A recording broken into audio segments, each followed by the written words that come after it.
অনেক স্বামী স্ত্রী আছে, অনেক স্বামী আছে স্ত্রীর ভালো গুণ দেখে মনে মনে আলহামদুলিল্লাহ বলে, আল্লাহকে শুকরিয়া জানায়, কিন্তু বউর কাছে কিছু বলে না। বউরে দৌড়ের উপর রাখে সবসময়। অনেকে মনে করে যে দৌড়ের উপর রাখলে মহিলা মানুষ সোজা থাকবে, প্রশংসা করলে মাথায় উঠবে, এরকম চিন্তা অনেকে করে। এটা ভুল। মানুষের ভালো কাজের স্বীকৃতি পেলে মানুষ আরো ভালো কাজ করতে উদ্বুদ্ধ হয়।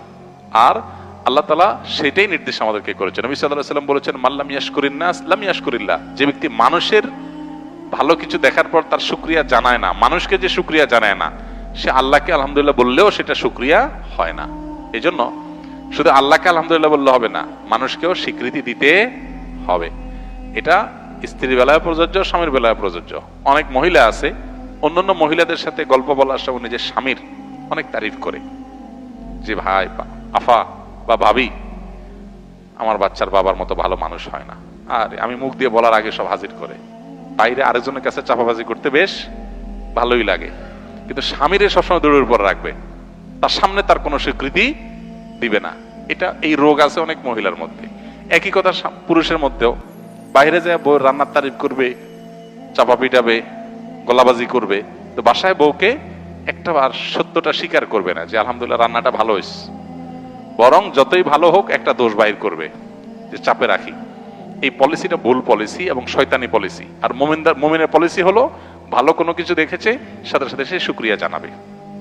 তো দাম্পত্য জীবনে স্বামী স্ত্রী উভয় মিলেমিশে করার মতো আমল হলো এগুলো। সবরটাও মিলেমিশে করতে হবে, শুকর, কৃতজ্ঞতা, স্বীকৃতি, সেগুলো মিলেমিশে করতে হবে। সন্তান লালন পালনের ক্ষেত্রে আল্লাহর ভয় তাদের মধ্যে জাগ্রত করা, তাদের মধ্যে ঈমানের বীজ বপন করা, তাদেরকে দ্বীন এবং তাকওয়ার উপরে গড়ে তোলা, এগুলোর জন্য স্বামী স্ত্রী উভয়ে সমান্তরাল ভাবে কাজ করতে হবে, উভয়ে মিলেমিশে আমলটা করতে হবে। কথা বুঝে আসছে? আল্লাহ তাআলা আমাদের সবাইকে আমাদের দায়িত্বগুলো যথাযথভাবে পালন করার তৌফিক দান করুন। একটা আমল আছে, এটার বিনিময়ে আল্লাহ তাআলা হিসেব ছাড়া দিবেন, বিনা হিসাবে দিবেন, ব্ল্যাঙ্ক চেকের মতো। সেটা হলো সবর। আল্লাহ তাআলা বলেছেন, ইন্নামা ইউওয়াফাস সাবিরুনা আজরাহুম বিগাইরি হিসাব। নিশ্চয়ই ধৈর্যশীলদের বিনিময় দেওয়া হবে হিসেব ছাড়া। এজন্য ধৈর্যশীল হিসেবে যদি আমরা নিজেদেরকে এস্টাবলিশ করতে পারি, সবর করতে পারি, সবকিছু যদি মন মতো হয়ে যায় তাহলে তার সবরের ব্যাপার নাই। আমাদের দেখা যায় অনেকেই নিজের মনের বিরুদ্ধে একটা জিনিস হলো, একটা চাইলাম হইলো না, একটা কথা বললাম হলো না, তখনই মেজাজটা গরম হয়ে যায়। এটাই হলো সবরের সময়, টাইম, যে আমার মন মতো হয় নাই, আমার চাওয়া মতো হয় নাই, আমার খুশি মতো হয় নাই। এটাই হলো সবরের টাইম।